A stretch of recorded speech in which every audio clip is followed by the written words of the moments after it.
2023 is going to be an eventful election year. A year that could disrupt the prevailing global order because democracy is on the ballot in several countries. Here's a list of the electoral contests that we will be looking out for. Which contest of these will determine our world's future? Let me start by giving you a lowdown on the 7 big elections you must watch out for. On the 25th of February, Nigeria will be going to the polls, the country mired by a civil war and a demographic religious divide. On the 7th of May, Thailand will be holding its general elections. This election could see the incumbent leader jump to a new party that was formed just last year. And then in June, Turkey will be holding its presidential election. This one is big. It will determine whether Recep Tayyip Erdogan will continue to dominate Turkey's politics or not. And somewhere between July and August, Zimbabwe will be holding its national vote, the second vote after the fall of the country's former leader. And in October, we will see Argentina heading to the polls as well. This will also be a crucial contest. Argentinians are pretty optimistic about what lies ahead as well. And we're also talking about a key electoral contest up ahead in Pakistan, which is expected to head to the polls. This will be another significant battle which will determine whether Imran Khan returns to the helm or not. And then we also have Bangladesh, which will be going to the polls, yet another crucial poll, which will determine the state of affairs in India's neighborhood. What are the key issues in these elections? Who are the key contenders? What will their campaigns look like? And what are their chances of winning? Let's take a look at our next report. 7 countries, 7 elections, 1 year. 2023, it will see ballot boxes shaking the world over and might just witness a shake-up of the global order. Let's take this one at a time.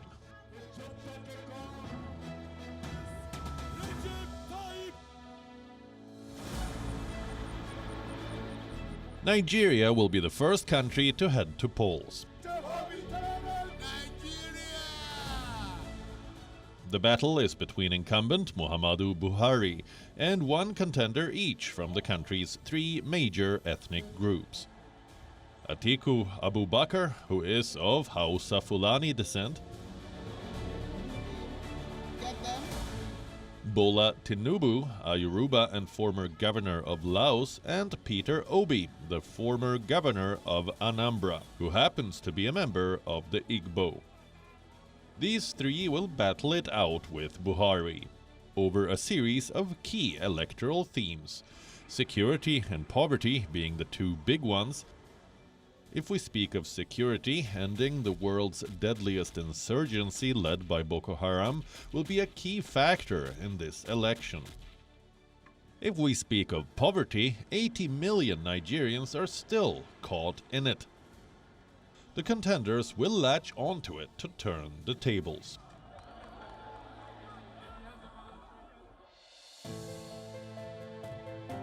In Thailand, the main battle is between Prayut Chan-o-cha, a retired army officer who seized power in a 2014 coup, and the young and fiery Pita Limjaroenrat, the 42-year-old leader of the Move Forward party. He's the top choice for prime minister. Although fighting an autocrat is never easy, this time the opposition is keeping its hopes high, because the incumbent leader is surprisingly on a weak footing. So much so that he's expected to switch to another political party for electoral gains.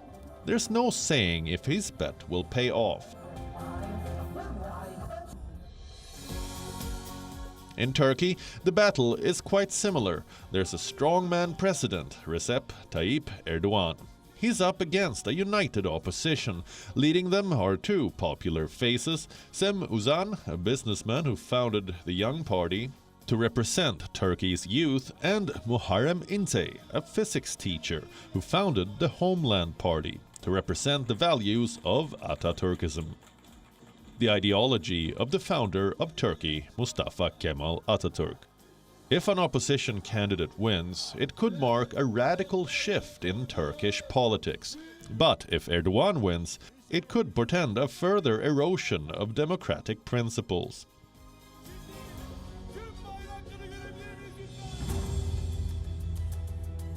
In Zimbabwe, it will be the second national vote after the downfall of Robert Mugabe. In 2018, a military coup ended Mugabe's 37-year-long oppressive rule. But contrary to the hopes of Zimbabweans, the ballot did not manage to make much of a difference. The new leadership was plagued by the same old system problem. The current president, Emerson Mnangagwa, also faces charges of authoritarianism. So much so that the opposition hasn't been able to name a contender that could take on him.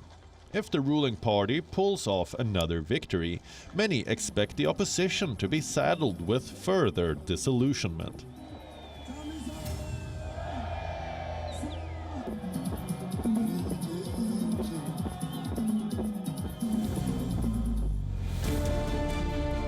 In Argentina, the battle is between President Alberto Fernandez, the country's former president Mauricio Macri, and the populist libertarian Javier Milei. The incumbent Fernandez is on a weak footing, mainly due to corruption allegations against his family. Mauricio Macri, on the other hand, is caught in a split within his own party. These political and economic circumstances could favor Javier Milei, whose brusque style has drawn comparisons with Donald Trump.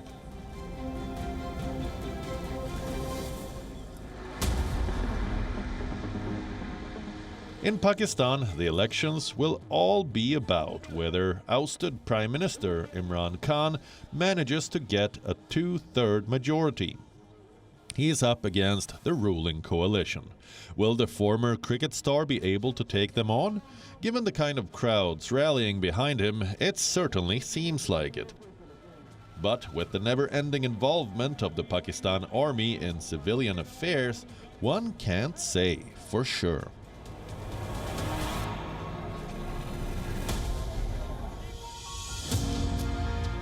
And lastly, in the month of December, Bangladesh will head to elections.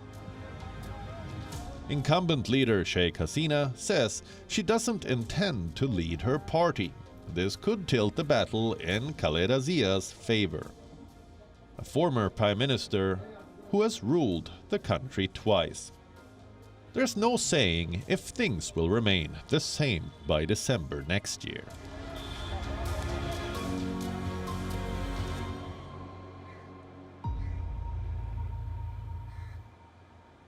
WION now available in your country. Download the app now. Get all the news on the move.